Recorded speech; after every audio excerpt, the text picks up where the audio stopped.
மல்லை சத்யாவின் விவகாரத்தை தாங்கள் கடந்து சென்று விட்டதாகவும் அது பற்றி பேச விரும்பவில்லை என்றும் மதிமுக முதன்மை செயலாளர் துரை வைகோ தெரிவித்துள்ளார். கோவை விமான நிலையத்தில் துரை வைகோவிடமும் மதிமுக பொதுச் செயலாளர் வைகோ குறித்த மல்லை சத்யாவின் குற்றச்சாட்டு பற்றி செய்தியாளர்கள் கேள்வி எழுப்பினர். அதற்கு பதிலளித்த அவர் அந்த விவகாரத்தை தாங்கள் கடந்து சென்று விட்டதாகவும் ஏற்கனவே விளக்கம் அளித்து விட்டதால் அவர் பற்றி பேசி நேரத்தை வீணடிக்க விரும்பவில்லை என்றார்.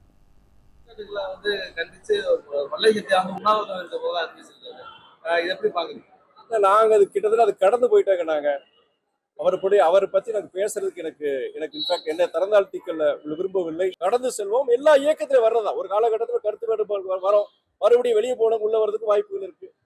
கடந்து செல்வோம்.